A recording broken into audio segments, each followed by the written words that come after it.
Bonjour à toutes et à tous et bienvenue sur Rétrociné, votre rendez-vous cinéma qui vous transporte dans les films de patrimoine du cinéma mondial avec des œuvres disponibles gratuitement ou presque sur internet, dans les festivals, dans vos médiathèques et cinémathèques près de chez vous. Aujourd'hui, j'ai un épisode spécial dans lequel j'accueille non pas une mais deux invités, Maria et Katarina du Franska Filmfestivalen, le festival du film français de Stockholm, et je vais leur donner la parole pour qu'elles se présentent elles-mêmes.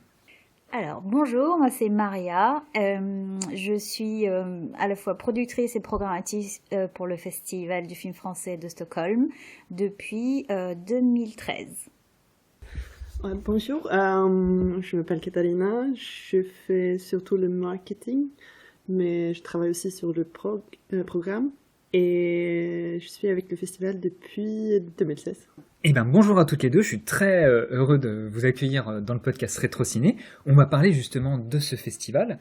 Une chose que les auditeurs ont peut-être pu noter, nous sommes en compagnie d'une Française et d'une Suédoise. Donc c'est super, on va pouvoir parler à la fois de films français et de la conception peut-être cinématographique qu'ont les Suédois des films français. C'est quoi le plus important pour vous dans ce festival français que vous menez donc depuis 2013-2014 ?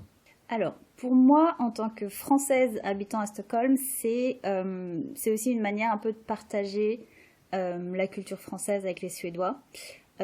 Partager des choses, je pense qu'on a déjà tous en commun.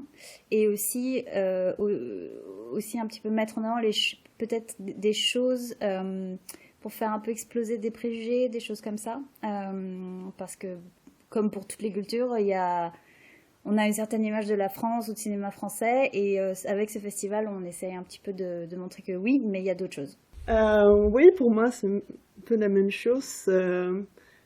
Tu sais, chaque fois que je dis à un Suédois, une Suédoise que je travaille avec un festival de films français, ils me disent « Oh, c'est des films où il ne se passe rien. » Et les gens parlent tout le temps. Il y a des cinéphiles, évidemment, aussi, qui connaissent très bien le cinéma français, mais je pense que c'est l'image... un stéréotype. Le stéréotype, oui, que beaucoup de Suédois ont vers le cinéma français, que c'est dur et difficile, et intellectuel prétentieux. J'aimerais montrer la diversité du cinéma français, en fait, que c'est pas que des films comme ça.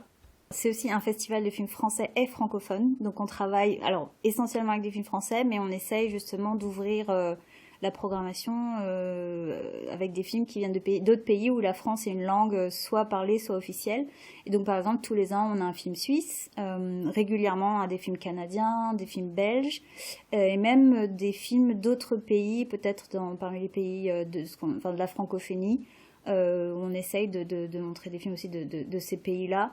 C'est un peu pour faire le tour un peu de la langue française, de ses accents, des cultures, mais aussi montrer qu'il y a un peu des synergies, des choses que les gens ont envie de faire des choses en commun, en fait, avec les films, pays différents. Alors, parfois, ça aide quand c'est des coproductions, avec la France ou pas, hein, mais voilà, c'est toujours un peu cette idée d'ouvrir d'autres portes. Ah, si je comprends bien, vous avez un statut d'association, statut associatif. Suite à ce que vous venez de me dire, comment est-ce que vous décidez de quel film, en fait, vous souhaitez programmer, en fait, pendant le festival ? C'est quoi la démarche de sélection des films ? Comment vous faites avec les sociétés de production, distribution, pour vous arranger, pour récupérer ces films justement de cultures diverses, pas que françaises, comme tu as dit ? D'abord, c'est surtout des films qu'on aime. C'est un critère non négociable.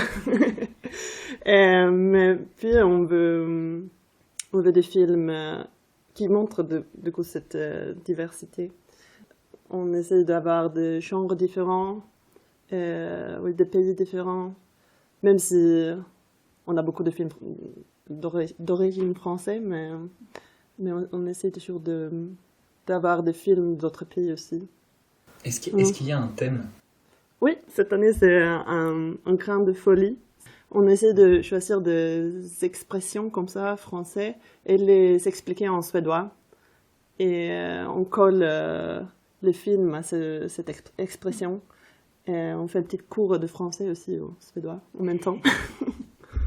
Je rebondis là-dessus. Donc la majorité de vos spectateurs, vous diriez que ce sont des Suédois ? Est-ce qu'il y a aussi des Français ? Et si c'est une majorité de Suédois, comment vous faites un peu pour adapter culturellement peut-être la vision que nous, Français, on a du festival? Est-ce qu'il y a des choses auxquelles il faut penser quand on a un public suédois? Je pense que la majorité du public est suédois. Après, il y a quand même pas mal de Français qui viennent, soit parce qu'ils habitent là, ils ont peut-être envie de retrouver un peu la culture française le temps d'un film, soit des familles mixtes. Mais il y a aussi des gens qui sont ni l'un ni l'autre et qui sont des étrangers qui viennent voir les films. En plus, on a plein de films qui sont montrés sous-titrés en anglais. Donc, c'est pour quelqu'un qui est peut-être pas encore complètement à l'aise en suédois, c'est pratique.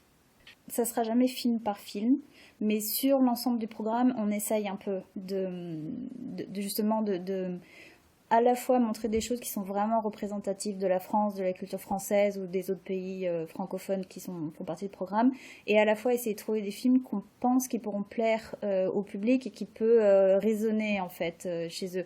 Donc il y a des films que nous on aimera beaucoup, mais qui sont peut-être trop franco-français.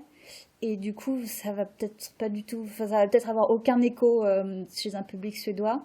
Et du coup, là, on va commencer à discuter.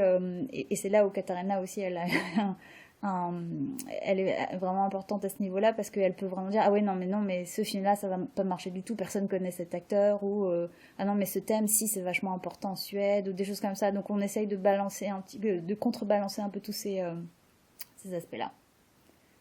Je pense surtout dans le genre d'humour, des comédies. C'est le plus difficile, je crois, de traduire pour le public suédois.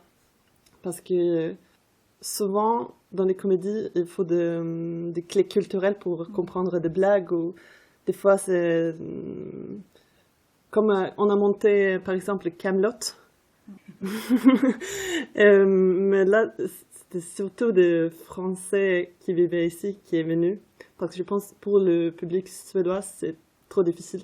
C'est beaucoup des aspects culturels et aussi beaucoup de jeux de mots qui ne se traduisent pas vraiment en sous-titres. C'est pour ça que c'est difficile de trouver des comédies des fois. Mais cette année, on a trouvé plusieurs comédies.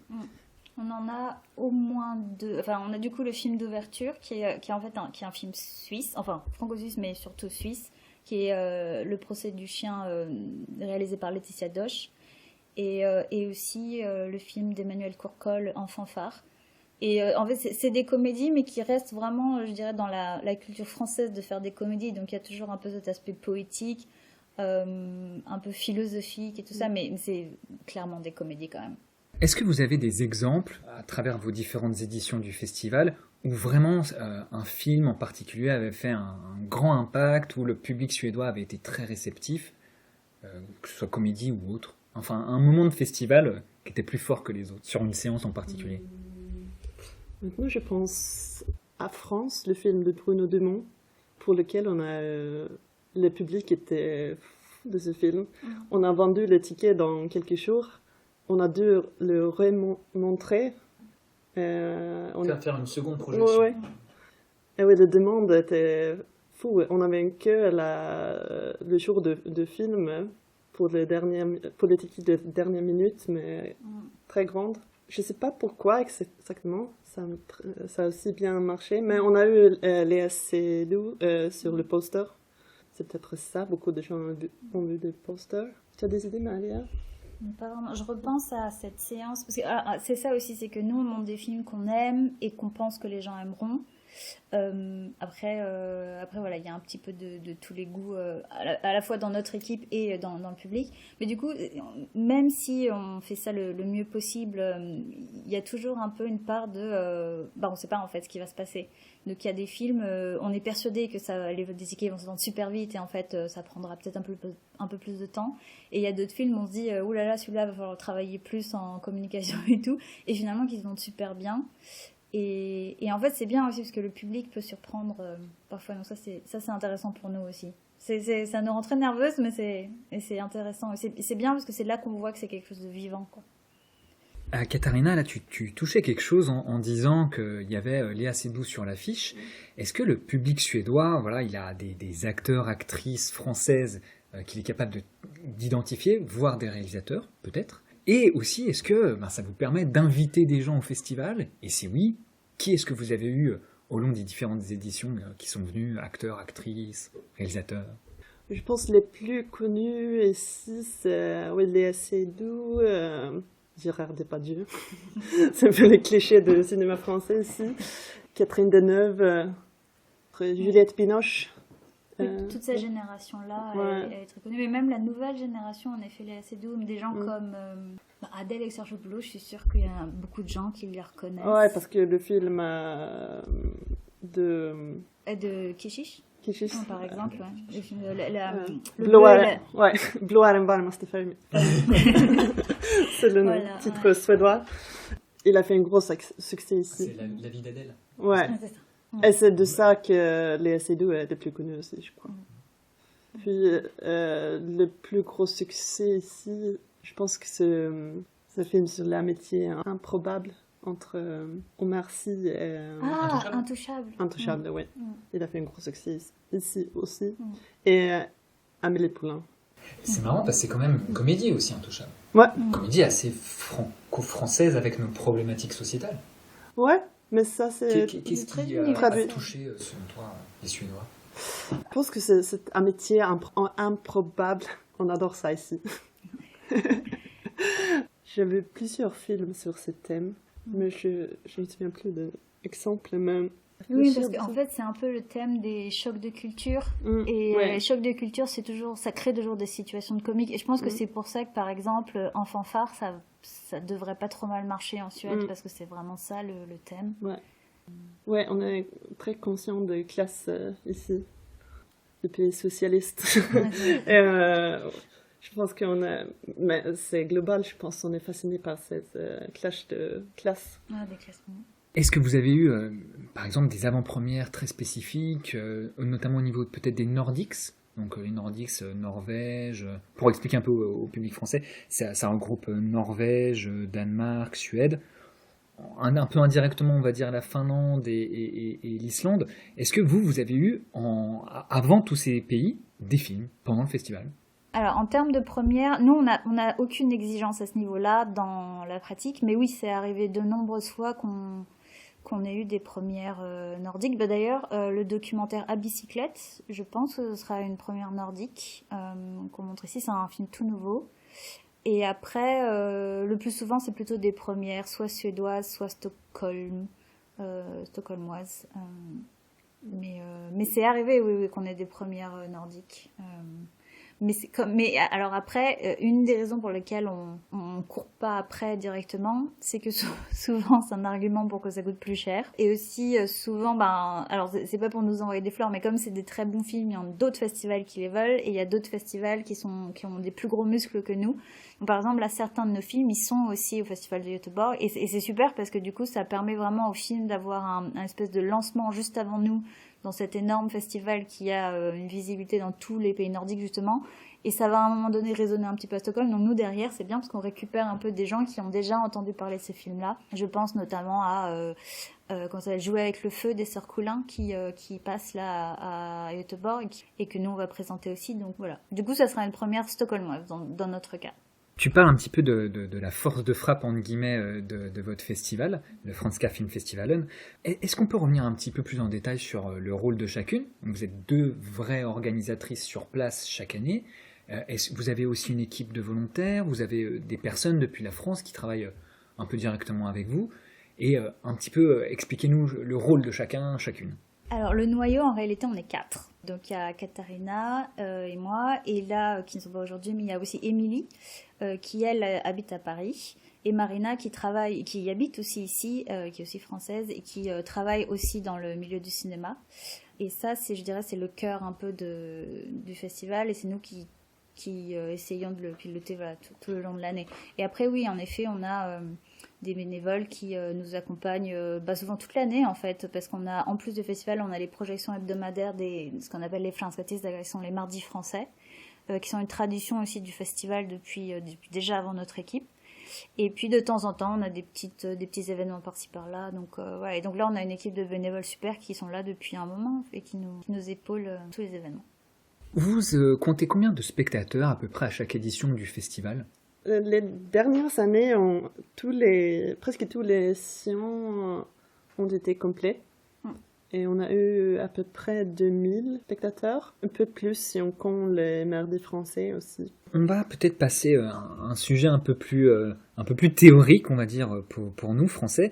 Je suis assez intéressé que tu nous partages, Katharina, ta vision, toi, en tant que Suédoise, de ce qu'est le cinéma français. Tu as dit que peut-être en Suède, il y avait un petit peu des stéréotypes sur un cinéma peut-être un peu plus parisien, entre guillemets, intellectuel.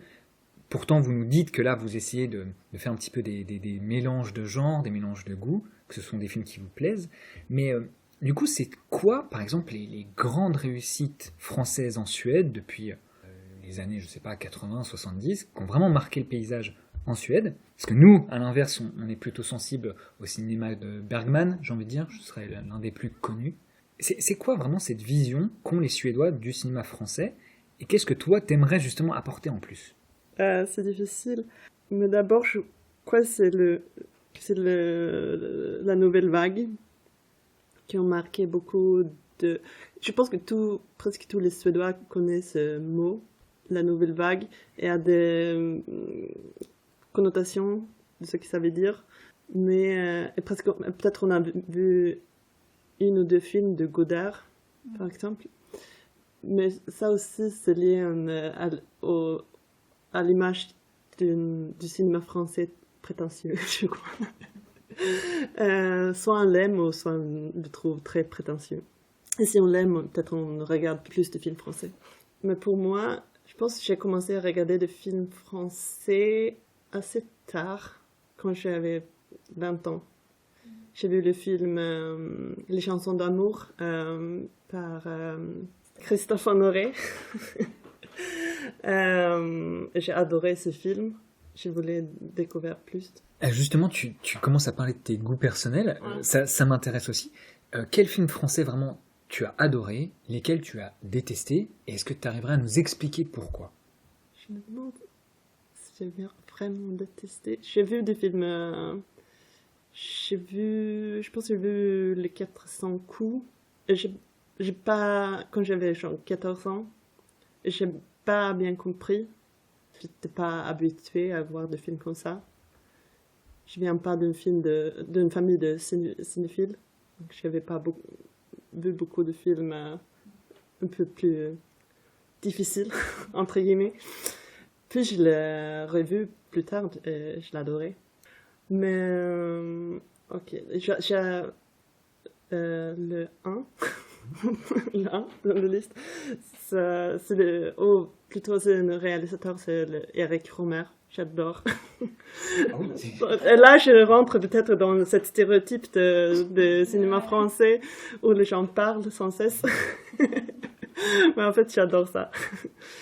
Je l'ai découvert quand j'avais aussi c'était à peu près 20 ans. Puis, oui, ce film de Christophe Honoré. Je pense que en fait, c'est le film de Boris Lochkin, un ancien invité du festival. Qui a fait un film qui s'appelle L'histoire de Suleiman, qui m'a touché beaucoup. C'est sur un immigré livreur C'est un sujet très dur, mais il le traite avec une sensibilité et une humanité très, très, très forte, je trouve. Malheureusement, on ne le montre pas pendant le festival. On a montré son dernier film, Camille, et il est venu pour le festival aussi, avec ce film. Merci pour ton partage. Je vais me tourner vers toi, Maria, parce que si j'ai bien compris, tu as aussi étudié le cinéma suédois. Du coup, tu as peut-être un point de vue très théorique sur les différences entre cinéma français et cinéma suédois. C'est quoi pour toi le point vraiment de dissociation entre les deux? Ou au contraire, est-ce que tu vois un point commun? Qu'est-ce que tu pourras nous partager là-dessus? Alors ça, c'est la question piège parce que je sais très bien quelle est la différence, mais je suis incapable de mettre des mots dessus. Et par exemple, dans le cadre de mon travail, parce que je travaille pour une société de distribution suédoise, et donc de temps en temps, on reçoit des scénarios. Et quand c'est des scénarios, alors pas que suédois, des fois ça peut être norvégien ou danois. Et souvent, ceux qui me plaisent le plus, c'est ceux qui me font dire « Ah, ça c'était hyper nordique ». Mais je suis incapable d'expliquer pourquoi, mais il y a vraiment un... Ouais, c'est quelque chose vraiment dans la sensation, je dirais, les émotions ressenties. Ça, je pense que c'est juste une vision peut-être des mondes et de la manière de raconter les choses qui est différente par rapport aux Français. Bah déjà parce que Katharina disait, les Français parlent beaucoup dans les films, bah les Nordiques parlent vachement moins, à la fois dans les films et dans la vraie vie. Donc peut-être qu'il y a un peu de ça. Et il y a un peu ce truc aussi de... Enfin, moi, en plus, ça fait 10 ans là, que j'habite en Suède, donc plus les années passent, plus je comprends en fait l'impact que peut avoir l'hiver sur la vie de tous les jours, la mentalité, l'état d'esprit, tout ça. Et c'est quelque chose, je pense, qui est vraiment présent aussi dans les films nordiques de manière générale, pas que suédois. Et aussi bien les films qui se passent en plein été, parce qu'on sent qu'il y a toujours cette idée que ouais, bah, l'été, ça va durer 2 mois, après c'est fini, on est reparti pour 10 mois d'hiver. Donc il y a toujours un peu ces sentiments... Et c'est ça, en fait, c'est pas des choses qu'on peut vraiment mettre sous forme de mots, mais c'est vraiment du ressenti, je dirais. Ce que tu dis, ça me parle parce que avant de venir en Suède, à Stockholm, j'avais vu un film de vampire. Je crois que c'est Morse, le titre français. Le titre suédois, tu me corrigeras, mais c'est Let the Right One In, Låt den rätte in, hein, c'est ça.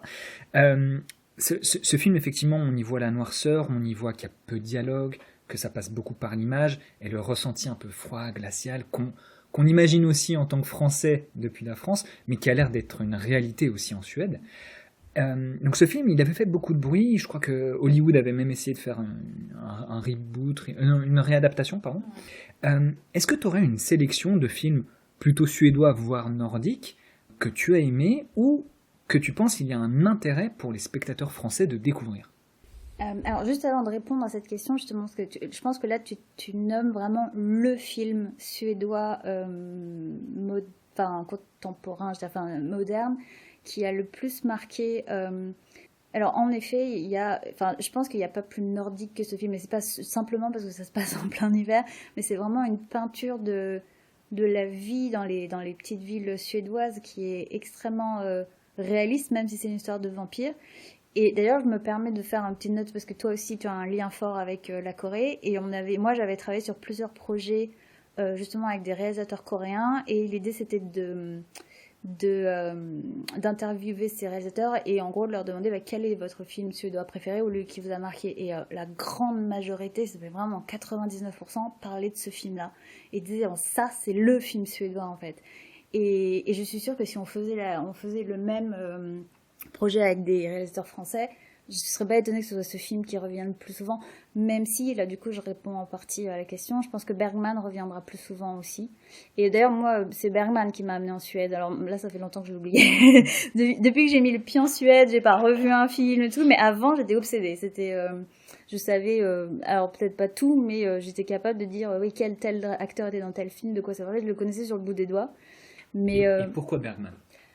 Alors moi c'est pareil, du coup j'ai découvert Bergman quand j'avais 20 ans et c'était très drôle parce que je venais d'être acceptée en master de cinéma et en fait je m'étais rendu compte que je connaissais pas grand chose à l'histoire du cinéma, donc pendant les vacances avant l'entrée en master j'ai commencé à lire autant que je pouvais. Et donc il y a ce nom qui revient sans cesse, Bergman. Mais c'est qui ce type ? En fait c'est un Suédois, mais personne le connaît et je me rends compte qu'en fait c'est un nom énorme dans l'histoire du cinéma européen. Enfin, c'est vraiment un dieu, en fait, pour les Français, par exemple. Et donc, évidemment, je regarde les films. Et là, ça m'a vachement marqué parce que j'aimais beaucoup, je me suis beaucoup reconnue. Je pense que c'est un peu... Je sais pas si c'est la même chose que Katharina, mais c'est le fait que ça ressemble à rien de ce que j'avais vu avant. En plus, j'avais 20 ans. Alors, 20 ans, Bergman, je pense que c'est...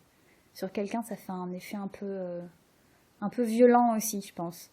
Parce que il parle beaucoup de mort, il parle beaucoup de choses un peu difficiles comme ça, la maladie. Moi, j'étais tombée raide amoureuse de ce film, Cris et chuchotements, qui est vraiment un des pires films. Ça a déprimé en vrai, hein, quand on y réfléchit, mais c'était très très beau. Moi, j'en avais pleuré. Et voilà. Et du coup, si tu avais une sélection, tu mettrais un Bergman, tu mettrais dans un top 3, disons, de films que tu recommandes aux Français ? Alors, j'aurais du mal à choisir, mais je me souviens que Cris et chuchotements, c'était un que je citais tout le temps parce que visuellement aussi c'était incroyable ce film. Mais j'aimais beaucoup aussi, alors, parce qu'en fait je comprenais rien, mais ça m'amusait de rien comprendre. C'était le film La Honte avec Liv Ullmann et Max von Sydow. Donc Liv Ullmann et Max von Sydow. Et c'était un film que je comprenais pas très très bien, mais j'adorais. Et je l'ai vu plusieurs fois, notamment parce que j'avais écrit mon mémoire de master sur Bergman, donc j'ai plusieurs films que j'avais plusieurs fois. Ah oui, et anecdote, ils avaient fait. Alors j'ai fait mes études à Lyon. En partie à l'Institut Lumière, et j'étais allée au Festival Lumière une année où ils avaient fait une spéciale Bergman, et ils avaient invité Max von Sydow. Alors tu te dis bien que j'ai essayé de le voir, ça, et je suis allée voir, et alors ça c'était à la fois alors maintenant j'en rigole, hein, mais il était avec sa femme qui était française parce qu'il habitait à Paris, et moi je sais pas, j'avais 22, quelque chose comme ça, et et je venais d'apprendre un peu le suédois, je le parlais pas très très très bien. Et donc j'arrive toute naïve en disant un truc en suédois, j'ai dû dire un truc tout simple du genre trop content de vous voir, un truc comme ça. Sa femme m'a rembarré, mais un truc violent. Et ouais, c'était très violent. Mais je m'étais pas laissée démonter, et donc j'ai dû répéter en français parce qu'elle m'a dit en gros ouais non on parle en français et tout. Et moi j'étais là il est suédois quand même. Et donc elle m'a quand même donné une photo pré-signée.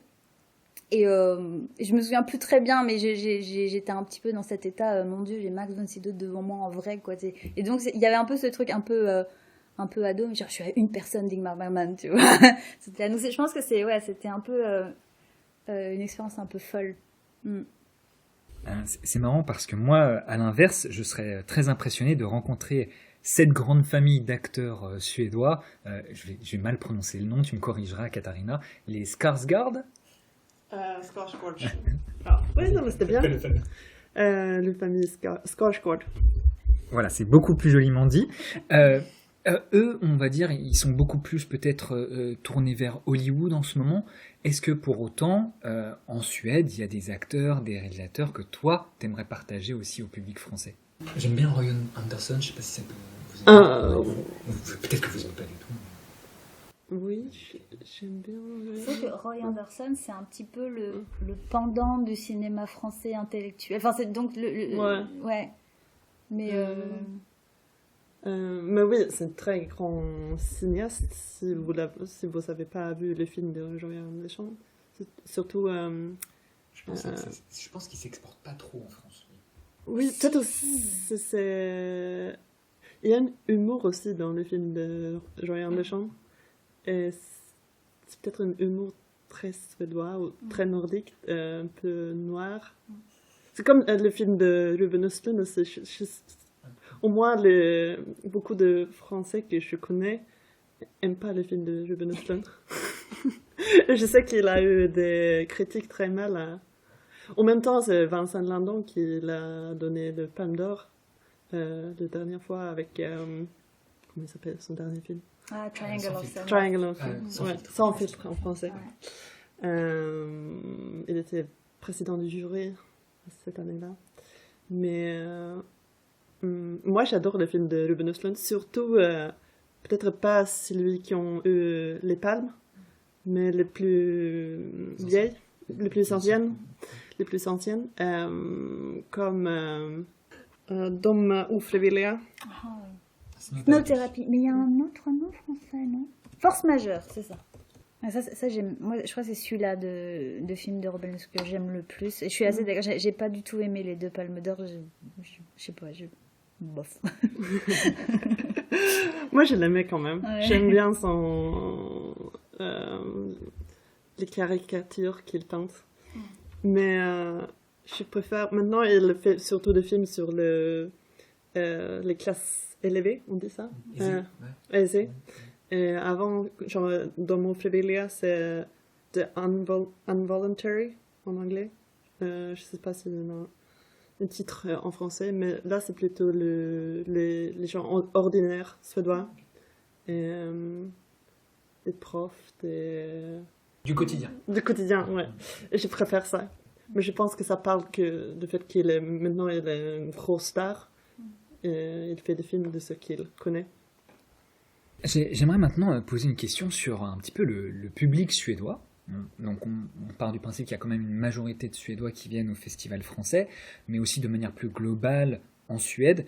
Comment est le spectateur suédois vis-à-vis du spectateur français? Comment est-ce que lui il vit le film ou vit une expérience au cinéma?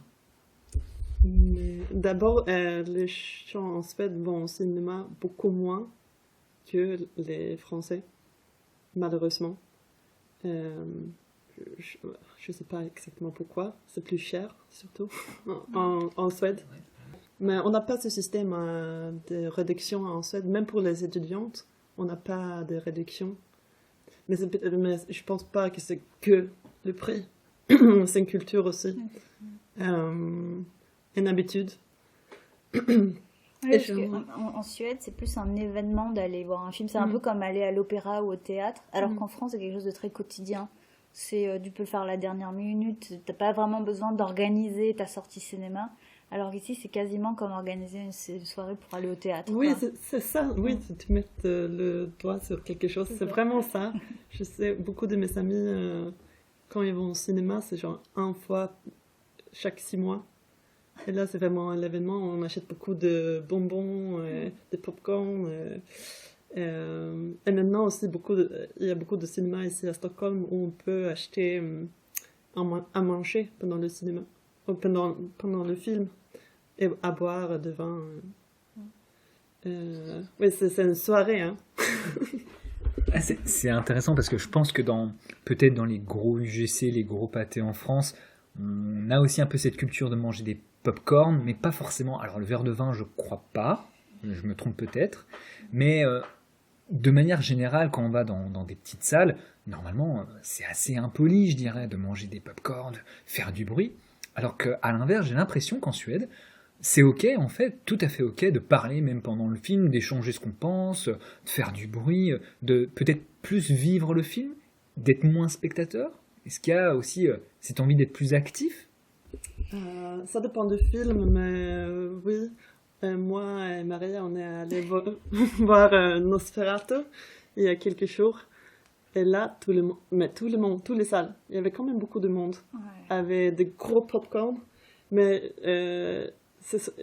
j'ai noté qu'il y a beaucoup de gens qui viennent pour le festival, Svenska Filmfestivalen, qui est un peu confus par ce système qu'on n'a pas de place fixée en fait, qu'on peut se placer quand on veut, où on veut. Maria, tu as parlé à quelques reprises du festival de Göteborg. Est-ce qu'il y a des connexions du coup entre le festival de Stockholm, Svenska Filmfestivalen, celui de Göteborg, et comment ça marche? Est-ce qu'il y a aussi un petit peu certaines soirées françaises, films français dans d'autres villes de Suède, Malmö, je sais pas, qu'on comprenne pour les auditeurs français un petit peu la diaspora des festivals de films français en Suède? Alors oui, le festival de Göteborg, c'est le festival de films le plus important de l'ensemble du territoire nordique. Mais alors, il n'y a aucun lien entre Göteborg et nous, si ce n'est que nous, on regarde tout ce qu'ils font parce que c'est un super festival, à la fois en termes de programme, mais aussi parce que y assister en tant que public, c'est assez chouette parce que c'est pas une très grande ville. Et du coup, le festival a lieu, mais vraiment dans tous les recoins de la ville. Il n'y a pas moyen de louper le festival, en fait. Et ça, c'est assez chouette. Je trouve il y a un côté Cannes un peu comme ça, où et en fait, c'est vraiment toute la ville et au diapason du festival. Et ça fait que on passe une semaine, enfin, j'y suis malheureusement jamais toute la semaine entière, mais on passe vraiment des jours un peu dans une bulle un peu festival, un peu spécial, quoi. Après, et dans ce festival, il y a toujours. Alors en plus, cette année, il me semble avoir lu qu'il y avait 500 films, ce qui est énorme. Alors oui, il y a aussi des courts-métrages, mais quand même. Et on avait en effet l'impression que le volume de films par rapport aux années d'avant avait augmenté.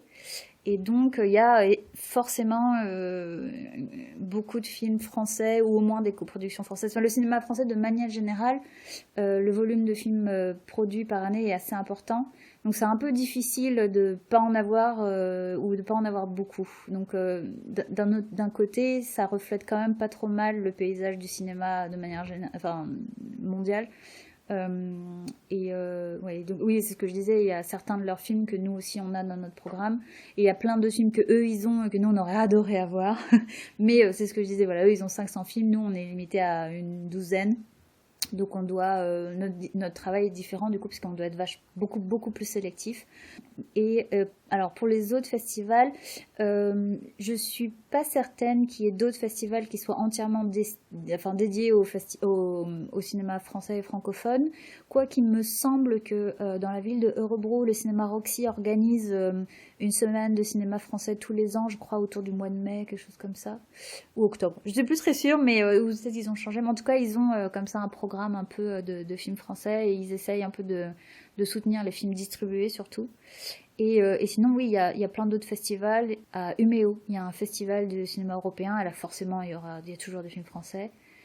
Et à Malmö, il y a aussi pas mal de festivals. Mais enfin, on peut compter sur le fait qu'il y aura quasiment tout le temps au moins un film français, voire plus. Et après, tu parlais de diaspora. Je crois qu'en Suède, il y a 10 000 Français, quelque chose comme ça. La plupart sont à Stockholm, bien sûr. Mais voilà. Et après, au-delà de ça, ça reste un pays assez francophile. Et il y a pas mal de gens qui parlent français ou qui ont des notions. Donc il faut faire un peu attention à ne pas dire n'importe quoi en français, parce qu'il y a toujours quelqu'un qui va comprendre dans la rue. Mais oui, globalement, il y a plutôt pas mal de francophiles, voire francophones suédois. On se rapproche doucement des questions de fin avant de parler de l'édition du Franska Film Festival de 2025. Mais j'aimerais connaître quel est ton meilleur souvenir justement du festival. Est-ce que c'est une rencontre, c'est une séance? C'est dur à dire parce qu'il y en a beaucoup en fait. Et même sur une année, par exemple, il y a un moment où on est toujours toutes très contentes, c'est quand on a fini par décider le programme. Parce que c'est un moment hyper joyeux, mais c'est aussi un moment un peu douloureux parce qu'il y a des films qu'on est obligé de laisser de côté. Et c'est pas parce qu'on les aime pas, hein, c'est parce que on a un budget très limité et que c'est ce que je dis, on est limité à 12 films. Donc il y a toujours un peu ce soulagement d'avoir fini le programme et voilà, et du coup de dire bon c'est bon, maintenant on va avancer avec ça. Et du coup c'est pas que c'est un souvenir spécifique, mais c'est tous les ans en fait, c'est vraiment un sentiment qui revient à chaque fois. Et ça va de pair avec le moment où après le public va le découvrir le programme, parce qu'il y a toujours ce sentiment où on a hâte qu'ils voient les films et on a hâte de savoir ce qu'ils vont penser, mais évidemment on a peur qu'ils n'aiment pas, ou on a peur que, enfin, on est nerveux quoi forcément. Mais voilà, donc c'est pas un souvenir très très précis, mais c'est quand même quelque chose qui je pense anime beaucoup notre équipe quoi. C'est enfin, juste voilà, de mettre en place ce programme-là, parce qu'il nous tient beaucoup à cœur, et après de voir comment les gens vont réagir. Voilà. Et après, oui, bien sûr, on n'invite pas beaucoup de gens tous les ans, toujours en histoire de budget, parce qu'on a une petite équipe. On est toutes bénévoles aussi, donc on doit beaucoup jongler entre nos propres travails et les horaires du festival. Donc la semaine du festival, en général, elle est un petit peu sportive pour nous, surtout quand on a un invité. Et là, c'est chouette aussi, parce que quand on a vu un film qu'on aime vraiment beaucoup, et qu'on rencontre le réalisateur, et ben il y a à la fois la nervosité parce qu'on n'est pas trop sûr de, je dirais pas que c'est presque du fangirling, je dirais, parce que du coup on est là face à quelqu'un qui a fabriqué un film qu'on aime quoi. Donc il y a un peu de ça, et après il y a aussi ce moment de du coup c'est vraiment privilégié pour nous parce qu'on peut leur poser plein de questions, on a ce lien un peu direct. Donc là par exemple on va recevoir un acteur, d'ailleurs je crois qu'on n'a jamais reçu d'acteur jusqu'à présent. Et donc là, on reçoit un jeune acteur qui s'appelle Marco Lerachi, qui joue dans ce film qui s'appelle Lads, qui est en plus, je pense, une de nos plus grandes fiertés, parce que c'est vraiment notre découverte. On sait qu'il n'y a aucun autre festival en Suède qui a plongé sur ce film, parce qu'il était tout nouveau. Et donc l'acteur vient, c'est son premier rôle. Et en fait, c'est avant tout un cavalier et un voltigeur. Et du coup, on est très très nerveuse, parce qu'on n'a jamais reçu d'acteur. Mais on sait que ça va être aussi vachement chouette et intéressant aussi pour le public, quoi. J'ai pas des souvenirs précis non plus, mais l'année dernière, on a monté La fiancée du poète, un film par Juland Moreau, qui a touché beaucoup au public. En fait, on a beaucoup de femmes qui ont à peu près 50, 60 ans dans le public. Et je pense il n'y a pas beaucoup de films avec un caractère principal en cet âge.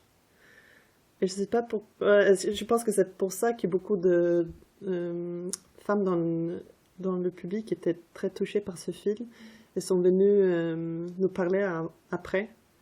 Et je sais qu'Émilie, elle a presque pleuré après ça. On était tellement touchés par les mots du public après. des moments comme ça, c'est très précieux, je trouve. Vous parlez également un petit peu des contraintes que peut avoir le festival, notamment d'un point de vue budgétaire. Est-ce qu'il y a également un obstacle particulier, une problématique particulière lorsqu'on est festivalière comme vous, dans l'organisation ou quoi que ce soit? Et qu'est-ce que vous espériez justement pour l'édition à venir, les éditions à venir, je dirais même, qui pourraient justement vous soulager ou vous aider dans la continuité de ce festival? Alors, c'est très bête, hein, mais, et c'est triste à dire, mais l'argent est malheureusement la première chose. C'est-à-dire que, alors, on s'en sort, parce que ce qui compte finalement, c'est d'arriver en gros à payer les films et la salle et faire un peu de communication pour dire aux gens, bah voilà, le festival est là. Mais c'est vrai que c'est quand même, c'est forcément limité, parce que comme on doit faire ça de manière bénévole, on ne peut pas consacrer le temps enfin, plus de temps en tout cas. Et moi, il y a des jours où je trouve quand même que le festival mériterait un peu plus de temps.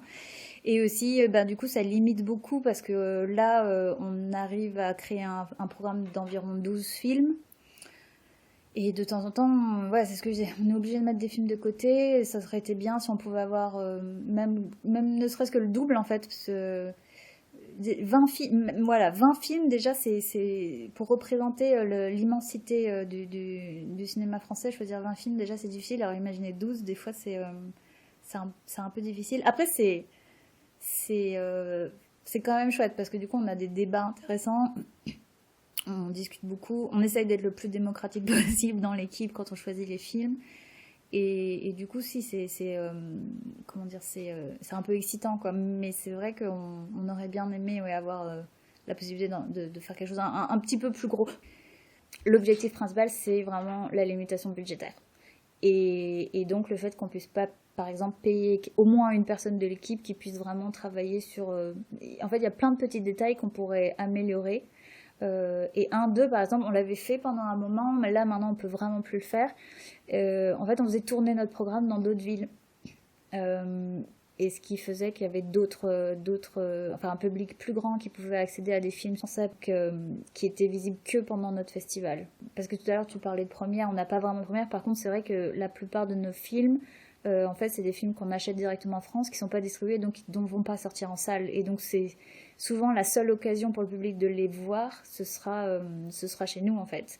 Et même si peut-être quelques-uns d'entre eux vont par chance atterrir sur une plateforme en ligne, c'est en fait jamais le cas tout le temps. Donc des fois ouais, il faut voir chez nous ou jamais en gros. Donc voilà.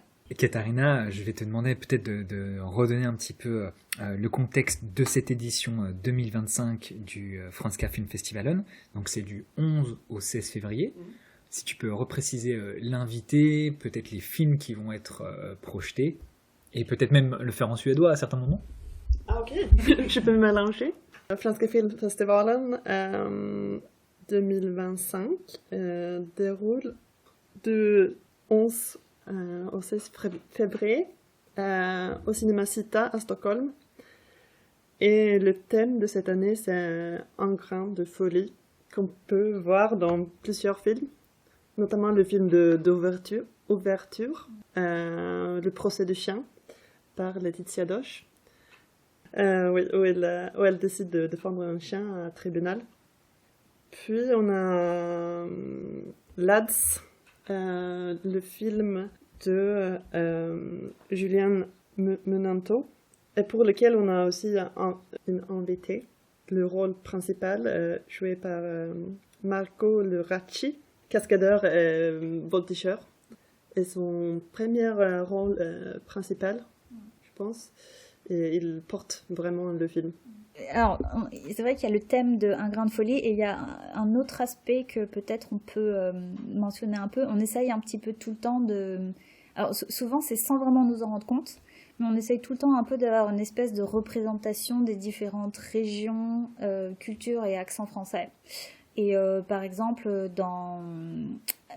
comment c'est ah oui, alors il y a Borgo, par exemple, qui est ce thriller corse, qui se passe dans les prisons corses, et donc là on a un petit peu cet accent corse, et c'est surtout toute l'ambiance corse qui est assez excitante, je dirais. Et puis on a évidemment 20 dieux, des films qui se passent dans la région du comté et qui parlent de comté, et ils ont vraiment cet accent de la région aussi, et je pense que ça va être intéressant de voir si les Suédois, enfin ceux qui parlent déjà français, peut-être vont se rendre compte, parce que on essaye toujours de leur dire, dans tel film, essayez de bien écouter, il y a un accent différent, mais là on va voir si c'est le cas, parce que c'est pas un accent qu'on a déjà eu dans notre programme. Et puis, et après je sais pas ce qu'il y en a d'autres. Ah oui, Rendez-vous avec Pol Pot aussi, qui se passe en fait au Cambodge. Et du coup, là aussi, c'est un autre accent, puisqu'on passe complètement dans une autre culture et un autre temps. Et à propos de films historiques, on a évidemment le Comte de Monte Cristo. Et là, c'est pareil, on va avoir un petit peu des parlers différents, des vocabulaires différents, parce que c'est complètement à notre époque. Ça, c'est des choses qu'on trouve rigolotes aussi de mettre en avant pour le public. Surtout parce qu'il y en a beaucoup en fait qui viennent parce que soit ils apprennent le français, soit ils adorent le français, donc ils viennent écouter du français, et on se rend compte que ça les intéresse un peu de voir, ah oui, non, il n'y a pas un français standard, en fait il y a vraiment plein de choses à faire avec les accents, les expressions, les choses comme ça. Eh bien, je vais vous remercier toutes les deux déjà d'avoir pris le temps de venir dans le podcast. Un remerciement particulier à toi, Katharina, parce que t'as parlé en français quasiment tout le long, et aussi tu nous as donné à entendre du suédois, ce qui est assez rare, je pense, d'écouter des gens dans les podcasts nous parler en suédois de cinéma. Donc merci à toi. Je vais vous demander peut-être si vous avez un mot de la fin, des personnes que vous souhaitez remercier, qui ont participé au festival, peut-être les anciens organisateurs, parce que je crois qu'on ne l'a pas mentionné. Voilà, je vous donne des indices. Donc voilà, partagez un mot de la fin. Et aussi, une dernière question, j'aime bien terminer sur cette question.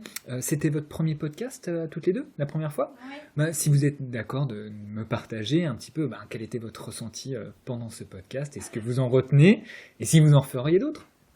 Moi, je ferais bien une mention d'abord à Olivier Garpillon, qui est un réalisateur et producteur, mais qui est aussi le fondateur en fait du festival, et qui existe depuis 1999.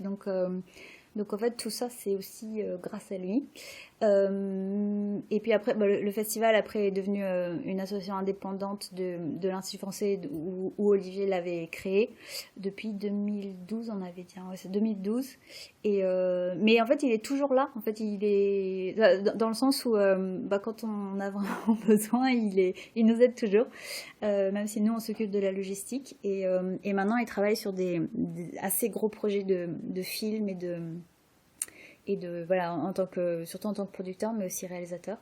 Et évidemment, elles sont pas là, mais évidemment Émilie et Marina qui sont absolument essentielles aussi dans l'équipe, et puis tous les bénévoles d'avant et de maintenant et les nouveaux. Et il faut aussi qu'on mentionne donc il y avait Émilie, Marina qui sont essentielles au festival, et aussi Alice Leroy qui viendra pas cette année, mais en fait ça faisait quasiment 8 ans qu'elle venait tous les ans. Et Alice, elle fait partie de l'équipe de programmation, et alors elle est en fait critique pour les cahiers du cinéma, et elle enseigne à la Sorbonne. Et elle permet aussi à notre festival d'apporter vraiment des touches différentes à la programmation, puisqu'elle a des goûts plutôt... on parlait des films intellectuels et tout, donc c'est l'extrême intellectuel. Ouais. Mais c'est des films vraiment intéressants pour nous aussi, parce que ça permet encore une fois de travailler sur cette diversité. Donc par exemple, un des derniers films qu'elle nous avait recommandé, c'était des Humani Corporis Fabrica de Lucien Castin-Taylor et Verena Paravel. Et c'est un film extrêmement expérimental, puisque littéralement on est plongé dans le corps des gens. Et elle nous a dit, ah non mais ça c'est super, et elle était super emballée, et nous on a vu le film, on s'est dit ouh là là là là là là, et puis en fait on l'a montré dans le cadre des mardis, parce que justement le festival de Göteborg via sa chaîne Drakenfilm avait acheté le film pour le distribuer en Suède. Et c'est un film assez spécial, il faut le dire, mais le public qui était là, ils avaient adoré. Donc voilà, donc elle nous permet d'aller chercher d'autres gens aussi, et de travailler un peu sur cette variété de programmes. Donc voilà, donc de mon côté c'était Olivier, Émilie, Marina, Alice. Mais je peux peut-être ajouter que, comme Maria a dit, on n'a pas des gros muscles. On montre plutôt des films des réalisateurs nouveaux ou pas très connus. Mais quand on regarde, parce qu'on a regardé notre histoire avant ce podcast, et quand on regarde ce que on a invité, c'est des gros noms maintenant. Donc on peut prendre quelques exemples. Ouais, il y avait Notamment c'est Denis Villeneuve. Denis Villeneuve, Laurent Canté, Mia Hansen-Løve, et même les dernières années, Boris Lochkin qu'on a invité il y a 4 ans maintenant, il est presque devenu un peu trop là, je grand pense pour qu'on nous. pourra plus le avoir. Mais on est heureuse aussi parce que des réalisatrices qui deviennent plus grandes. Mais je dis ça pour aussi convaincre le public d'aller voir nos films parce que c'est des découvertes, normalement. On peut découvrir de nouvelles voix dans le cinéma francophone. Allez, une dernière question people. C'était qui le plus sympa ou la plus sympa du coup qui est venu dans le festival? Oh. Non, on a eu de la chance, tout le monde était vraiment sympa. J'ai vraiment, en tout cas dans d'autres festivals, j'ai eu des expériences plus bizarres, mais là vraiment tout le monde était super gentil. Et je pense que c'est alors sans vouloir nous envoyer des fleurs, mais je pense que le fait que ce soit un festival où c'est la même équipe qui programme, qui produit, qui invite, qui vraiment s'accapare tout. Ça fait, je pense que les réalisateurs ils le sentent en fait qu'on les a pas invités juste pour faire un événement, c'est que vraiment on veut vraiment en fait parler avec eux et que le public les rencontre, et je pense que ça se ressent vachement quand ils sont sur place parce que c'est une autre dynamique quoi. Donc donc profitez-en de venir les rencontrer avec nous parce que c'est beaucoup, ça permet vraiment de situations intimes. Oui, je sais plus lesquels qui a dit ça, mais il y avait quelqu'un de nos invités qui a dit on ressent vraiment que vous êtes des amis en fait. Parce que c'est ça, on est des amis, on fait des randonnées, on fait des voyages, on fait des dîners, on n'est pas que collègues. Et sinon, si on était que collègues, je pense qu'on n'aurait pas... Ce serait pas la même dynamique. Non, et on n'aurait pas persévéré aussi longtemps. C'est vrai que là, ça fait... c'est pas exactement ça, mais ça va... en fait, si. Là, cette année, c'est la 10e année que notre équipe s'occupe du festival. Donc 10 ans, c'est long, en fait, quand même. Donc c'est vrai qu'on est toujours là, donc ça veut dire qu'on se supporte. Et qu'on arrive à travailler ensemble. Oui, parce qu'on a tous des travails à côté. Donc c'est vraiment... Des fois, on peut être remboursé, mais c'est vraiment... On peut pas gagner sa vie en faisant un festival de films français, malheureusement. On aimerait bien. Ouais. Eh bien écoutez, Maria et Katharina, je vous remercie. C'était super que vous nous partagiez un petit peu les coulisses de ce qu'est le Festival français de Stockholm. Je vous souhaite évidemment que le public soit au rendez-vous, qu'il soit suédois, français ou international. Et j'espère que vous reviendriez dans le podcast parce que je pense qu'on a passé un bon moment. Encore une fois, merci Katharina. Tack så mycket. Merci Maria. Et puis je vous dis à une prochaine. Merci, à bientôt. Merci Nicolas. Et voilà, c'est fini pour cette nouvelle séance qui était une hors-séance. Comme d'habitude, je vous invite à nous rejoindre sur nos réseaux sociaux, que ce soit notre compte Instagram, X ou également notre chaîne YouTube pour retrouver les épisodes si c'est plus simple pour vous de nous écouter sur cette chaîne. Partagez également les épisodes de podcast et si le cœur vous en dit, laissez-nous des étoiles sur Apple Podcast. On vous en remerciera jamais assez. C'est ce qui nous permet justement de continuer de faire ces épisodes en ayant une communauté de plus en plus active et on vous en remercie. Si vous souhaitez connaître les derniers épisodes, je vous invite également à nous rejoindre sur notre newsletter que vous trouverez directement sur notre site web lié à Ocha. En attendant, merci pour votre écoute. Je vous dis à très bientôt pour une nouvelle séance de Rétrociné.